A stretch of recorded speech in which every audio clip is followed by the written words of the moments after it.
inspirasi, euforia, Islami, semuanya diikuti.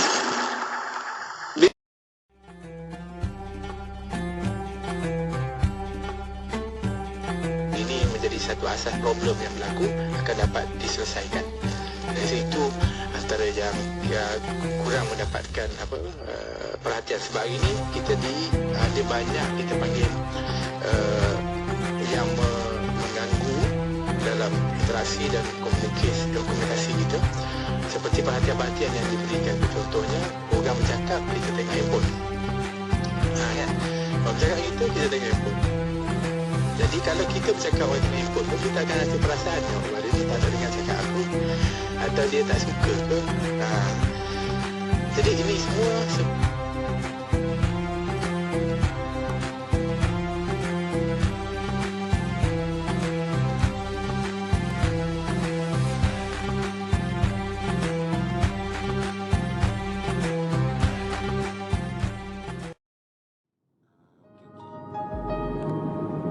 Bye. Assalamualaikum.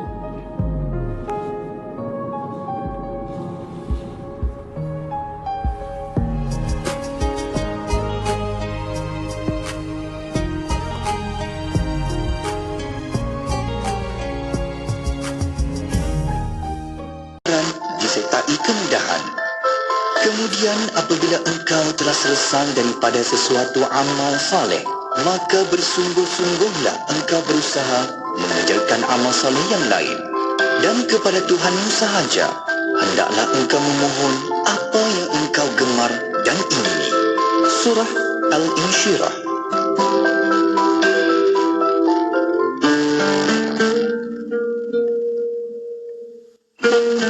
An Abi Hurairah radhiyallahu anhu qala sallallahu alaihi wasallam, iyyakum wadh-dhann fa inna adh-dhanna akdzabul hadits. Maksudnya, berhati-hatilah kamu daripada berprasangka, kerana prasangka adalah sebohong-bohong ucapan.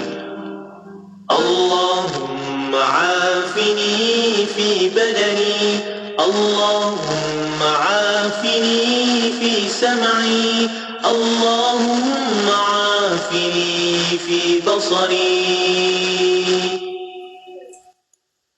Ya Allah, sihatkanlah tubuhku, Ya Allah, sihatkanlah pendengaranku, Ya Allah, sihatkanlah penglihatanku.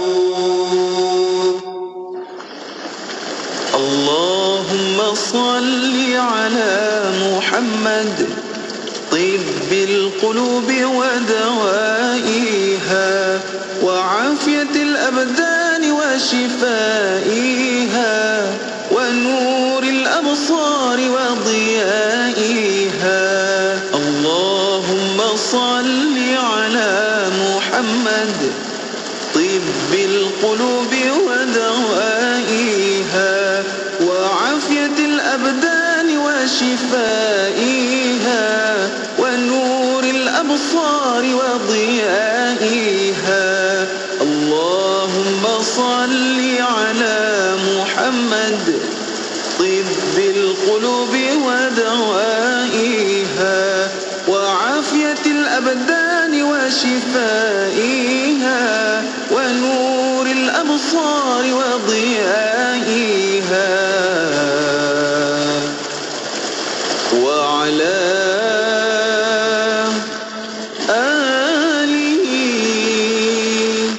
وصحبه وبارك وسلم. Ya Allah, berilah rahmat ke atas penghulu kami, Nabi Muhammad sallallahu alaihi wasallam, yang menjadi penawar kepada hati-hati, kesembuhan dan kesejahteraan badan, juga cahaya penglihatan. Dan berilah rahmat, keberkatan serta kesejahteraan atas keluarga dan sahabat-sahabatnya,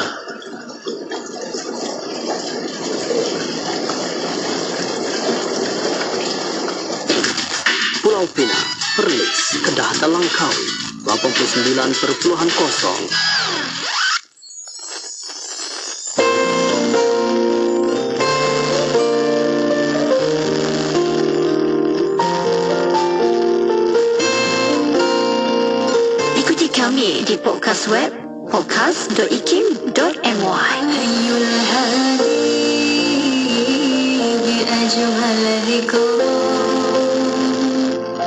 Sallu ma'ana ya Allah. Fahuwa ibadi yawmal ma'adi.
Jam setiap hari membangun motivasi diri. Dengarkan alunan ayat suci Al-Quran, zikir serta selawat yang menenangkan dan seruan azan dalam Renungan Hikmah setiap hari 7 hingga 8 malam di IKIM, Inspirasi Inforia Islami. Dia datang lagi. Apa? Apa yang datang lagi ni? Dia kembali lagi. Apa yang kembali lagi? SIBF, Pesta Buku Antarabangsa Selangor 2023 yang akan diadakan di Pusat Konvensyen MBSA dari 1 hingga 10 Disember 2023. Oh yo, jom ajak kawan-kawan. Ya, ada banyak pepamer tempatan dan antarabangsa. Wow, jom kita alami keajaibannya. Selangor International bertemu bukan hati dan minda. College Universiti Universiti Islam Perlis, KUIPS, sebuah kolej universiti milik penuh Majlis Agama Islam dan Adat Istiadat Melayu Perlis, MAIPS, sedang membuka permohonan bagi kemasukan Februari 2024. Tawaran beasiswa penuh pengajian tinggi MAIPS KUIPS. Ajaan penuh yuran pengajian dan pendaftaran. Allowance sara diri RM300 setiap bulan dan asrama disediakan. Untuk sebarang maklumat lanjut, sila layari laman web KUIPS di www.kuips.edu.my. Jom masuk KUIPS. Di sini pencinta sunnah dilahirkan. Akademi Darul Hufaz Johor, sekolah tahfiz terbaik 2023. Pendidikan dari taska hingga peringkat menengah serta laluan ke Universiti Al-Azhar Mesir. Terletak di Sepudai Johor, diiktiraf Majlis Agama Islam Negeri Johor. Kelas berhawa dingin, tenaga pengajar berpengalaman dan fasiliti lengkap seperti kolam renang, asrama dan ruang surau. Daftar sekarang di talian 011-1128-4323 atau 017-796-8199. Bina masa depan bersama kami. Orang ramai dijemput mengunjungi reruai pameran agensi agama di bawah Menteri di Jabatan Perdana Menteri Hal Ehwal Agama sempena program setahun bersama Kerajaan Madani bermula 8 hingga 10 Disember 2023, Jumaat hingga Ahad bermula jam 9 pagi. Bertempat di perkarangan Stadium Nasional Bukit Jalil, Kuala Lumpur. Pelbagai perkhidmatan menarik yang disediakan oleh agensi agama seperti perkhidmatan tabung haji, perkhidmatan sijil halal, perkhidmatan asnaf Majlis Agama Islam Wilayah Persekutuan dan banyak lagi. Masuk adalah percuma. Nak dengar rancangan santapan jiwa untuk kehidupan? Semuanya ada di IKIM, Inspirasi Inforia Islami. Ekspresi di KIM, Inspirasi Inforia Islami. Alhamdulillah, terima kasih sahabat pendengar kerana terus setia bersama kami di Radio Institut Kefahaman Islam Malaysia. Kita memasuki waktu ini zon untuk bersama-sama kita mengenali dan juga kita terus kata orang tu nak melekatkan rasa cinta dan sayang kita pada baginda Nabi SAW menerusi kemuliaan Al-Mustafa bersama dengan kita Nun jauh daripada utara tanah air. Utara tanah air kita ada yang bagi Al-Fadhil Ustaz Haji Nurul Aswar Nasrun di hujung talian. Assalamualaikum Ustaz. Waalaikumsalam warahmatullahi wabarakatuh. Ni Ustaz ni jenis yang multitasking. Sambil kat sini, kat sana pun macam-macam perkara yang dilakukan. Kita nampak kat depan ni macam tenang je kan. Kat bawah tu kaki dah macam itik dah kan. Macam-macam perkara dilakukan dalam masa yang sama. Alhamdulillah. Terima kasih banyak Ustaz kerana luangkan masa pada malam ini perkongsian kita untuk sama-sama kita mengenali susuk yang dikatakan sebagai baginda Nabi SAW yang kita nak tiru, kita nak ambil pedoman untuk kehidupan kita insya-Allah. Dan hari ini nak cerita tentang ibrah perjalanan hidup bagi Nabi SAW.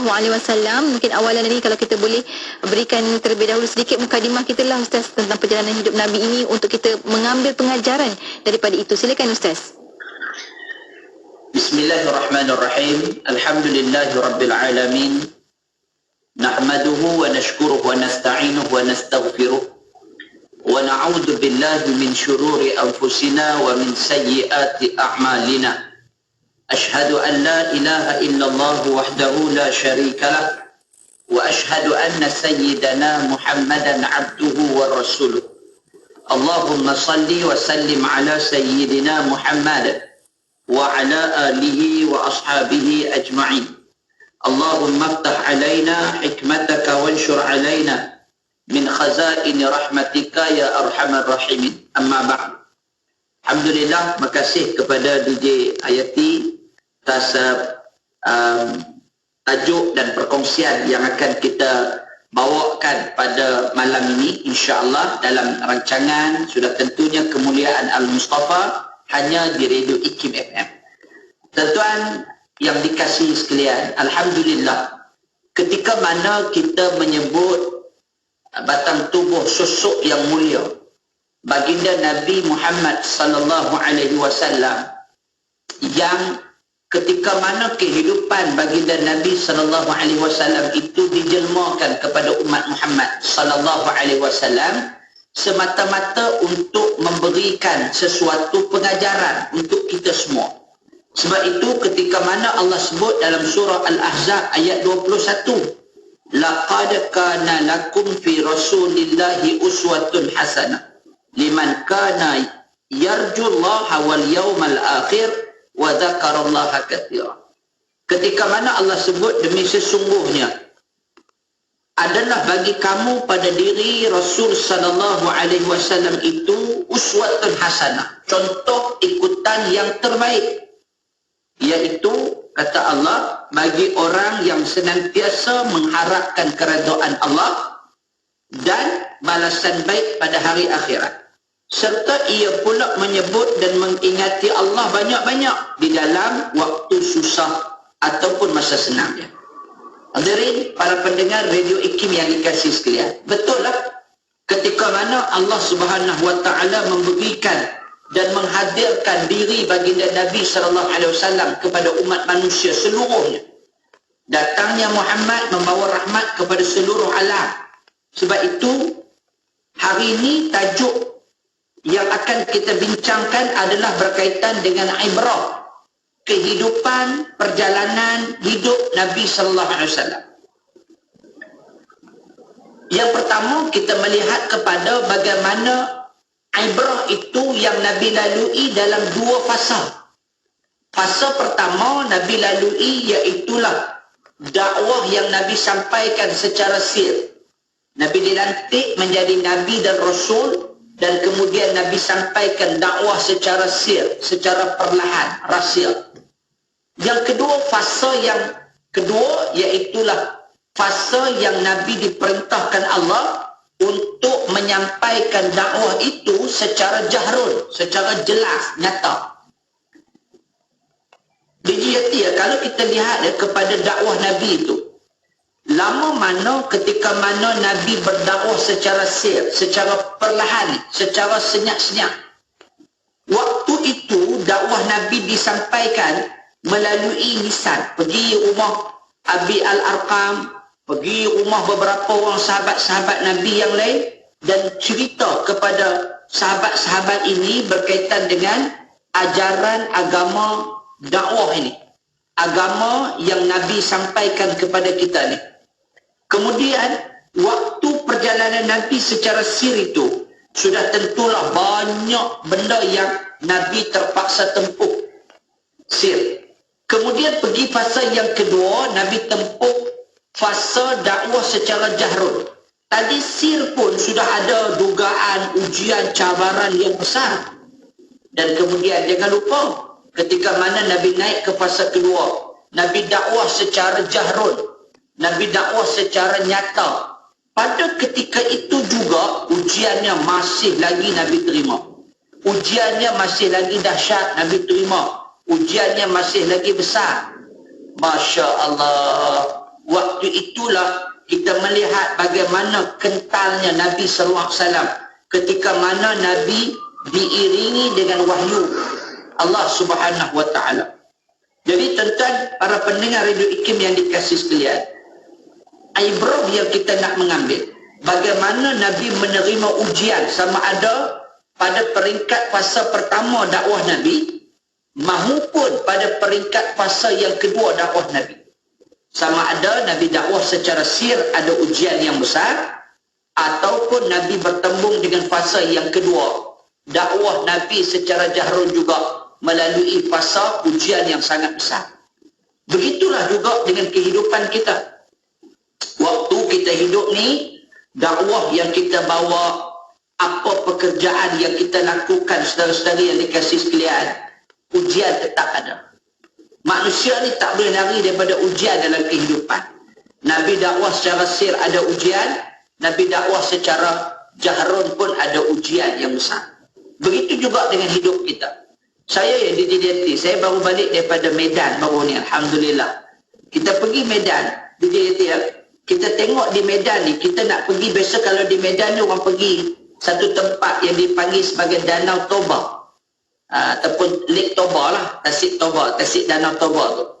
Rupanya Yati, nak pergi Danau Toba ni, Masya Allah, dia bukan perjalanan yang singkat. Daripada Medan nak pergi ke Danau Toba tu, dia makan masa lebih kurang 7-8 jam perjalanan, menaiki bas lah. Bas ni pula Masya Allah, Yati, perjalanannya Masya Allah berliku-liku. Ada yang sampai 7 kilo. 7 kilo.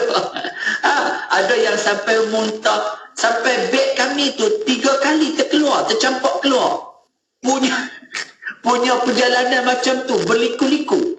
Masya Allah, yang muntah hijaunya macam-macam. Tapi kan, perjalanan itu, di hujungnya, kita akan dapat melihat, ya Allah, indahnya Lake Tombah tu. Kan, atas bukit, bila tengok matahari turun, ya Allah, indahnya pemandangan pada masa tu. Begitulah hidup kita, ya Tia. Kalau kita cerita tentang ujian, betul lah. Kita nak pergi tempat yang indah, kita nak melalui tempat yang cantik, mesti kita ranjau kehidupan begitu. Kan? Kita nak pergi Danau Toba, cantik tempatnya, tapi nak pergi tu 7 jam. Nak pergi tu berliku-liku, panjang perjalanannya. Macam itulah hidup kita. Nak pergi syurga, tempat indah, tempat nyaman, tempat yang the best, among the best, maka perjalanannya begitu. Nah, dia perlu melalui jalan yang berliku, berleka-lekok, yang sampai ujiannya itulah. Sehingga bagnya jatuh, sehingga sampai orang yang tak tahan, kan, pening dan sebagainya. Itulah kehidupan. Kita nak melalui jalan syurga itu, maka liku-likunya tetap ada. Jadi mengambil kira bagaimana ujian yang dilalui oleh Rasul sallallahu alaihi wasallam, begitulah dengan apa yang kita juga lalui dengan kehidupan dunia ni. Maka hidup atas dunia ni, hidup yang kita sedang diuji oleh Allah Subhanahu wa taala. Jadi orang yang meletakkan ujian itu, meletakkan sepenuh ujian itu atas jalan dakwah ini, dia akan rasa redha. Sebab itu kata Sayyidina Ali dalam asar sahabat ini, dia kata ar-ridha bil qalil. Kata Sayyidina Ali, orang yang berada atas jalan dakwah ni, jalan takwa ini, maka sudah tentulah kehidupannya apa? Maka dia belajar redha walaupun sikit.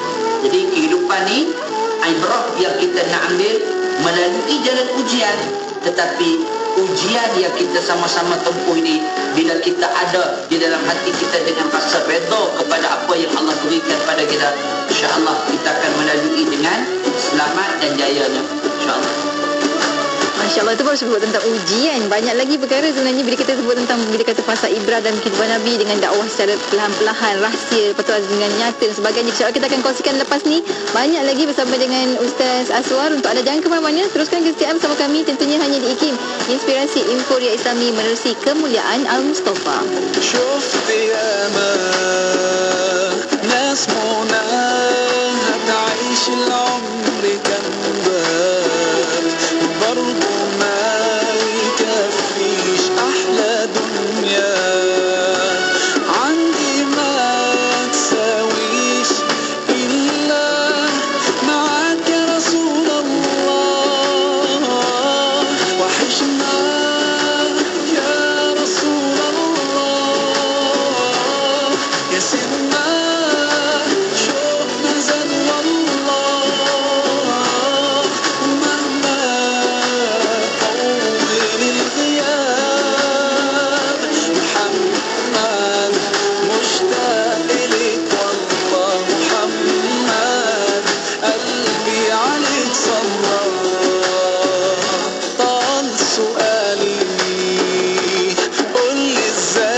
المصطفى مرة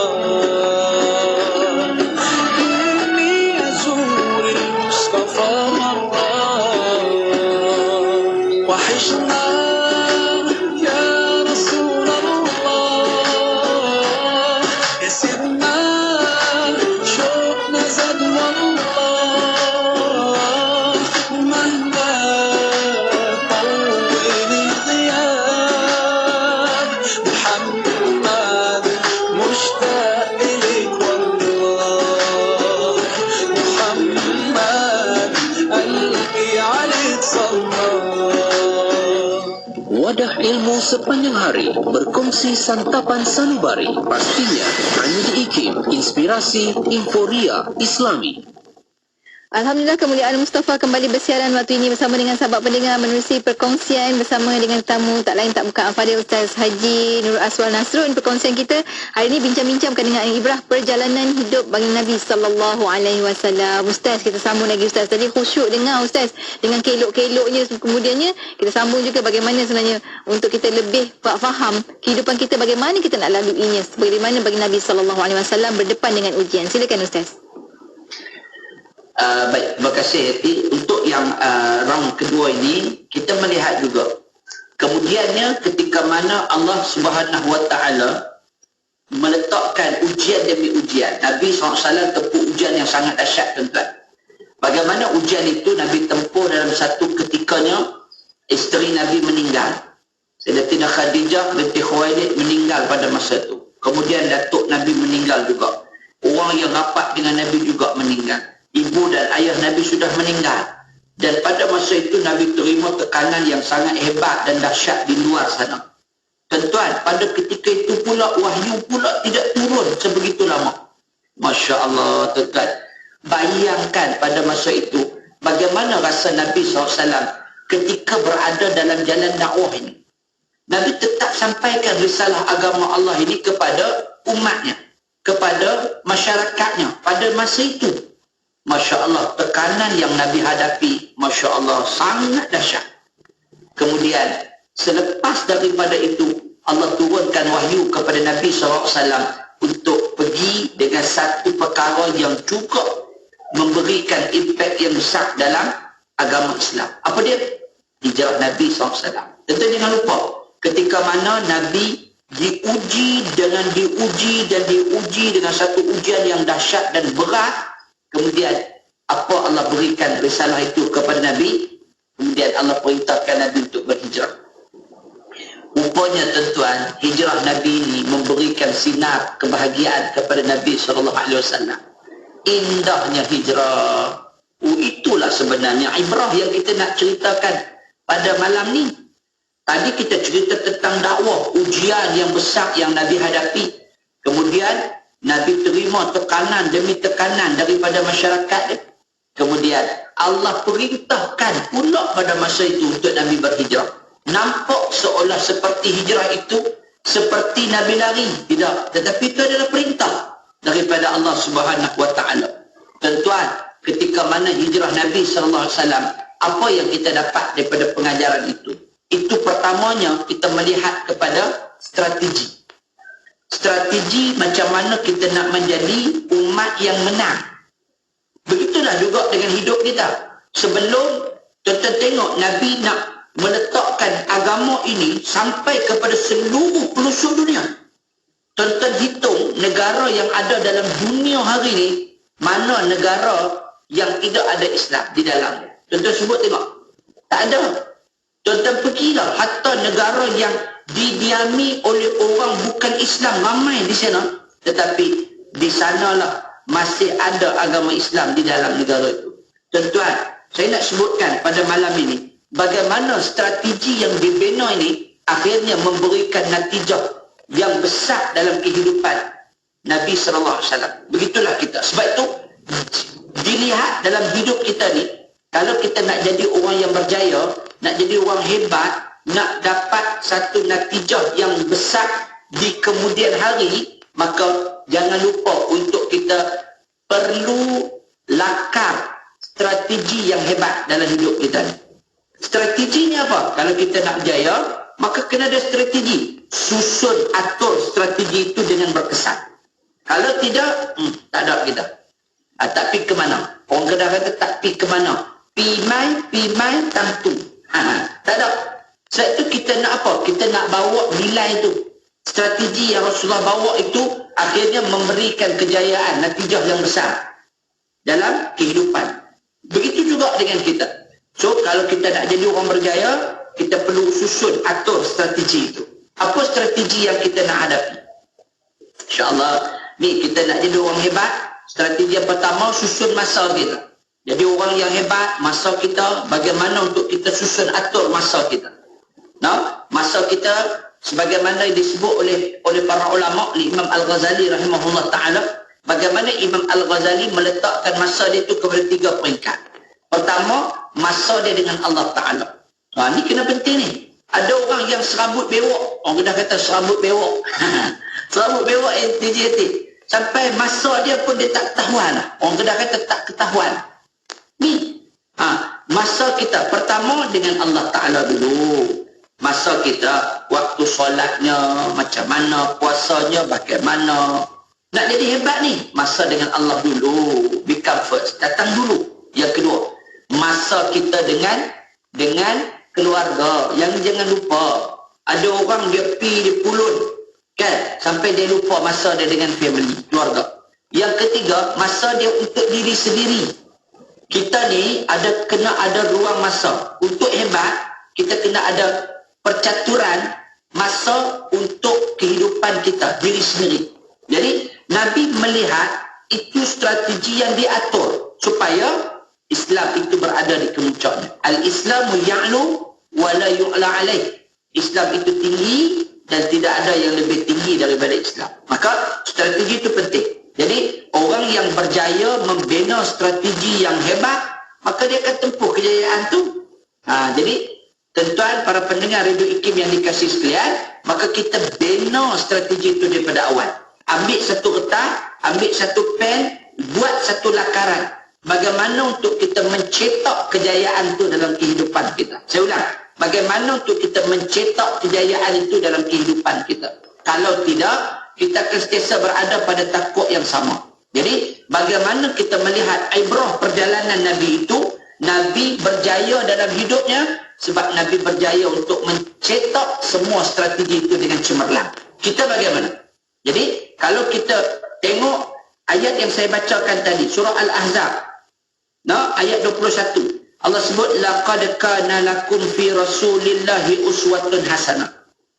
Bagaimana Nabi itu ada contoh tauladan yang terbaik. Tengoklah dakwah Nabi yang Nabi sampaikan tadi. Bukan cincai. Nabi buat satu benda itu dengan bersungguh-sungguh. Strategi yang Nabi bina bukan 1-2 kali Nabi buat, tapi Nabi lupakan. Tidak. Orang kita dia banyak suam-suam kuku. Bina strategi bagi awan, langit dan bulan, bintang segalanya. Tapi bertahan hanya seminggu 2 aja. Lepas tu dia surut, dia suam-suam kuku. Betul habis lenong, ayat tu je orang kata. Tak mau. Jadi bina strategi bagaimana yang Nabi buat. Kita juga perlu melaksanakan strategi dengan baik dan berkesan. Yang kedua, dalam hijrah Nabi itu akhirnya ada keberhasilan. Hasil mahsulnya.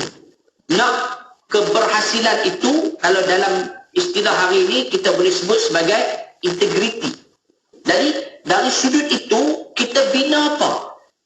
Nak berhasilnya produk dan strategi kita, dia bergantung kepada diri ini. Kalau strateginya hebat, cantik, atas paper, tapi diri sendiri pula menjadi seorang yang tidak boleh digerakkan dengan baik, tak ada makna. Jadi keberhasilan itu, integriti itu dia datang daripada kita. Kalau kita bekerja di sebuah jabatan kerajaan, contohnya, atau kita bekerja di sektor awam atau sektor swasta, perkilangan atau macam-macam sektor yang ada, maka apa yang kita nak bina sebenarnya? Inilah keberhasilan. Kan? Kita nak jadi pekerja contoh. Ya, DJ Yati baru ni pun dia dapat anugerah contohnya. Jadi kita kan, jadi kita, integriti kita bagaimana? Kan? Kita kena bina diri dan nilai ketamadunan itu satu benda yang sangat realiti dalam hidup ni. Bina strategi, tapi apa yang kita bawa tak memenuhi cita rasa strategi itu, maka kita akan menjadi orang yang tidak berjaya dalam hidup. Sebab itu, ketika mana Nabi membawa keberhasilan itu, sehingga Nabi berjaya dalam beberapa siri peperangan. Antaranya peperangan Badar, peperangan Khandaq dan seumpamanya, kerana Nabi membina strategi dan akhirnya Nabi berjaya untuk membina keberhasilan hasil daripada masa yang diberikan, yang ditunjukkan, yang diberikan, dikurniakan dengan rasa sungguh-sungguh, sehingga Nabi SAW berjaya untuk meletakkan agama ini menjadi agama yang sehingga sampai kepada seluruh pelosok dunia yang ada dalam dunia hari ini. Tuan-tuan, para pendengar yang dikasihi sekalian, maka apa yang kita nak cari sebenarnya, biarlah melalui ibrah yang kita dapat pada malam ini, kita cerita tentang perjalanan kehidupan Nabi SAW yang bukan kosong. Saya ada biasa pergi ceramah di satu tempat, tapi cerita ni dah lama. Ceramah saya ni di Langkawi dulu ni. Tuan-tuan, masa saya pergi ceramah di Langkawi ni, forum, ni saya nak cerita sikit lah kan. Forum ni, DJT, saya habis forum tu, masa tu dia panggil Pak Kiai daripada Indonesia. Pak Kiai ni dia datang untuk bagi sajak je. Yang forumnya kami. Habis kami turun duduk di bawah, Pak Kiai ni dia bagi sajak. Cerita lama lah. Masa tu 2007 saya ingat saya. Jadi kami pun yang duduk di bawah, masa tu ada arwah hadis desa. Kami pun duduk di bawah, arwah hadis desa ni dia pengurusi, masa tu pengurusi forum. Jadi kami pun duduk di bawah. Jadi duduklah di bawah tu, dengarlah Pak Kiai ni sajak. Sajak yang dia bagi ni, Pak Kiai bagi, saya ingat sampai hari ni DJ Yati. Dahsyat tak saya? Saya ingat ada juga dahsyat sajak tu. Kan, saya, Pak Kiai ni, dia cerita macam ni, sajak dia. Dia kata macam ni DJ Yati, dia kata, kosong adalah kosong. Kosong bukan satu. Kosong bukan dua. Kosong bukan tiga. Kosong bukan empat. Kosong bukan lima. Kosong bukan enam. Kosong bukan tujuh. Kosong bukan lapan. Kosong bukan sembilan. Kosong bukan 10. Dia berhenti. Kami duk ingat dia habis lah. Dia sambung lagi. Dia kata, tuan-tuan, kosong bukan 11. Kami duduk bawah ni melengung apa dia Pak Kiai nak cakap ni. Dia sambung, kosong bukannya 12. Dia bilang nanti sampai kosong bukannya 50. Kami ingat habis lah. Dia sambung, kosong bukannya 51. Kosong bukannya 52. Dia sambung, sampai kosong bukannya 99. Dan dia sambung, kosong bukannya 100. Sekian. Wabillahi taufiq wal hidayah. Dia pun turun di bawah. Kami ada bawah ni, dia tengok dia kecil besar. Kecil besar. Masya Allah Pak Kiai ni. Lepas tu dia pun balik. Masa kami makan, kami tanya dia, sebenarnya Bapak, Pak Kiai mau cerita apa tentang sajak Pak Kiai ni? Kata, sebenarnya saya mau cerita kosong adalah kosong. Kosong bukan satu. Kosong bukan dua. Kami kata, sudah Pak Kiai, kalau begitu tak habis makan kita nanti. Tuan-tuan yang dikasihi sekalian, sebenarnya saya nak sebutkan dalam ruangan IKIM pada malam ini, saya nak cerita bahawa apa yang Pak Kiai cerita pada kita, betul lah, kosong itu adalah kosong. Kosong bukan satu. Berarti kosong tidak boleh menjadi satu. Kosong tidak boleh menjadi dua. Kosong tidak boleh menjadi tiga. Yang hanya adalah kosong, hanya menjadi kosong. Balik kepada kehidupan Rasulullah SAW dan kehidupan kita juga, kita tidak boleh menjadi orang lain. Kita hanya boleh berpijak pada diri kita sendiri. Kita hanya boleh menjadi kita. Kosong takkan menjadi satu sampai bila-bila. Kosong takkan jadi dua sampai bila-bila. Kosong takkan jadi tiga sampai bila-bila. Yang hanya boleh jadi kosong, hanya boleh jadi kosong. Kita hanya boleh jadi kita. Aswar hanya boleh jadi aswar. Kita tak boleh ciplak orang lain. Tetapi kita boleh mengambil ibrah, pengajaran yang ada pada diri kemuliaan Rasul sallallahu alaihi wasallam untuk kita menjadi hebat seperti diri baginda Nabi SAW. Yang ditinggalkan itu adalah Quran dan sunnah daripada Nabi SAW. Maka ikutlah apa yang ada pada diri Nabi SAW untuk kita menjadi umat yang terbaik, umat yang hebat, umatan wasatah, menjadi umat yang sentiasa berfikir ke arah kemajuan diri kita, untuk kita menjadi umat yang sentiasa berpaksikan kepada ajaran Islam ini. Wallahu a'lam. Masya Allah, kosong Ustaz ya kan. Kalau tambah satu kat depan pun jadinya 10. Dia tak jadi kosong, dia jadi 10. Dia cuma bentuknya masih kosong, tapi dia bertambah dengan satu kat depan. Rupanya sama, tapi namanya dah berbeza. Macam itulah Ustaz. Masya Allah, kosong Ustaz ya. Alhamdulillah. Hari ni kita tak keluar daripada kemuliaan Mustafa dengan kosong, insya-Allah. Kita ada berisi. Terima kasih banyak Ustaz untuk perkongsian pada minggu ini. InsyaAllah minggu depan kita akan bersama lagi Ustaz untuk perkongsian kemuliaan Al-Mustafa. Sekian, terima kasih Ustaz. Assalamualaikum. Waalaikumsalam warahmatullahi wabarakatuh. Dan untuk anda sahabat pendengar, teruskan kesetiaan bersama kami tentunya hanya di IKIM Inspirasi Inforia Islami. Sallallahu alaika Allah ya Adnani ya Mustafa ya Safwatan Rahmani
pujaanku, balaslah cintaku dengan syafaatmu di hari susahku. Aku sang perindu berharap cintamu, Nabi Muhammadku. Sallallahu alaika Allah, Nabi Muhammadku. Sallallahu alaika Allah.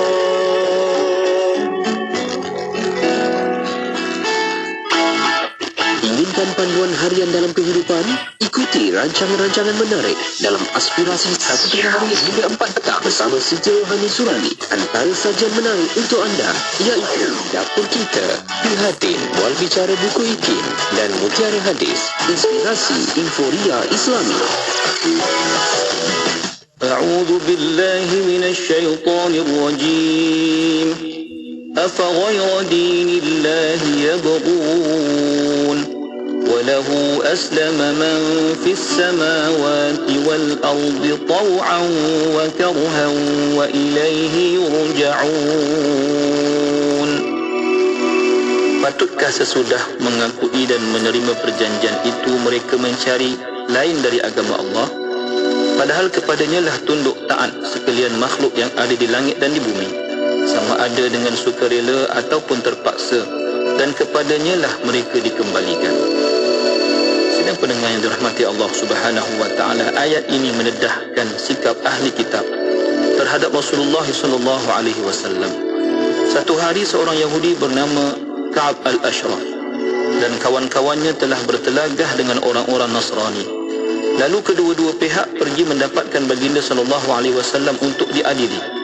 Mereka bertanya, "Wahai Muhammad, dalam kalangan kami siapakah yang lebih berhak dengan agama Nabi Ibrahim?" Nabi sallallahu alaihi wasallam berkata kepada mereka, "Kedua-dua kalian iaitu Yahudi dan Nasrani tiada kaitan dengan Nabi Ibrahim." Akibatnya kedua-dua pihak ahli kitab ini tidak menerima jawapan baginda dan menyatakan penolakan mereka terhadap baginda dan Islam. Lalu turunlah ayat ini. Sikap menolak kebenaran Islam ini datang daripada keegoan dan kesombongan ahli kitab. Sedangkan Allah Subhanahu wa taala itu merupakan Tuhan yang tunduk kepadanya segala makhluk di langit dan di bumi, sama ada yang tunduk secara sukarela ataupun terpaksa. Sukarela bagi sekalian makhluk yang tiada pilihan melainkan menuruti sahaja ketetapan Allah buat mereka. Juga bagi manusia yang berakal, iaitu mereka yang beriman dengan pilihan mereka sendiri. Sementara yang terpaksa tunduk adalah disebabkan telah ditimpa bala, seumpama Fir'aun yang sedang menghadapi kematiannya hendak lemas dalam lautan. Tiba-tiba ia terpaksa beriman kerana terlalu takut, namun Allah Subhanahu wa taala tidak menerima imannya. Allah berfirman yang bermaksud, maka iman yang mereka katakan semasa melihat azab kami tidak berguna lagi kepada mereka. Yang demikian adalah menurut sunnatullah yang telah berlaku kepada hamba-hambanya, dan pada saat itu rugilah orang-orang yang kufur ingkar.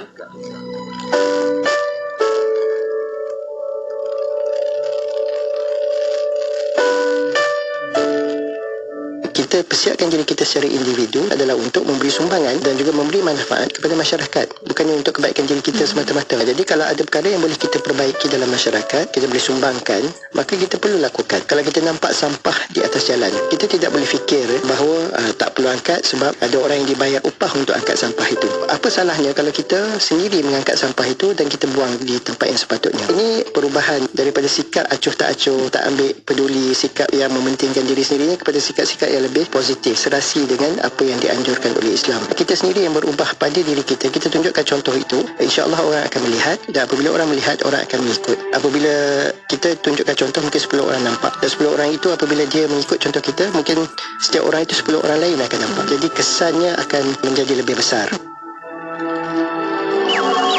Komputer, sila aktifkan pakej iklan promosi 2023. Baik Tuan, sila pilih pakej iklan yang Tuan inginkan.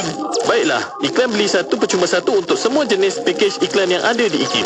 Baik Tuan, kami aktifkan. Pakej Rose, beli satu percuma satu aktif. Pakej Daily, beli satu percuma satu aktif. Pakej Target dan pakej Travelling, beli satu percuma satu aktif. Baiklah, terima kasih komputer. Ya, berita gembira kepada semua pengiklan dan peniaga di seluruh Malaysia. Kami di Radio IKIM kini mengadakan pakej iklan mega. Beli satu percuma satu khas untuk anda. Anda beli satu, kami berikan satu lagi pakej iklan secara percuma. Jadi, beli satu, dapat dua. Beli dua, dapat empat. Beli tiga, dapat enam. Tunggu apa lagi? Hubungi kami di talian 019-650-7976 sekarang juga. Ruang iklan adalah terhad, tertaluk kepada permanen syarat. Ayuh kita, lipat gandakanlah rezeki kita dengan menyumbang seikhlas yang mungkin kepada pembinaan Masjid Kampung Sungai Pusu Gombak Selangor di laman sesawang masjidsungaipusu.com atau terus ke akaun Bank Islam Jawatan Kuasa Pembinaan Masjid Yusof 1416-20110-00520. Jom berwakaf. Assalamualaikum warahmatullahi wabarakatuh. Saya Don Daniel Don Biaji, pemilik syarikat Mahabbatin Travel and Tours. Jom sertai Umrah Solat Selawat bersama saya pada 31 Januari 2024 atau 4 Februari 2024. Saya sendiri yang akan membimbing umrah anda. Tempat adalah Terhad. Hubungi kami di 019-388-3944 atau pejabat Mahabbatin 0355246674. Mahabbatin Travel and Tours, hanya kerana cintanya. Dengan perkataan syukur itu, dia menstabilkan emosi kita, menenteramkan jiwa kita, dia melapangkan dada kita, melapangkan hati kita. Bahkan bukan itu sahaja, tetapi juga dia menambah keimanan kita apabila disebut. Apabila diperakukan di dalam hati, apabila dipertontonkan bentuk syukur itu dalam bentuk tindakan, kelakuan, ibadat, kerja, kehidupan sehari-hari, dia juga meningkatkan daya potensi diri, tapi dia membangunkan daya potensi dalam diri seseorang itu kalau dia injek syukur dalam hati dia. Lahad Datu 107.3 FM.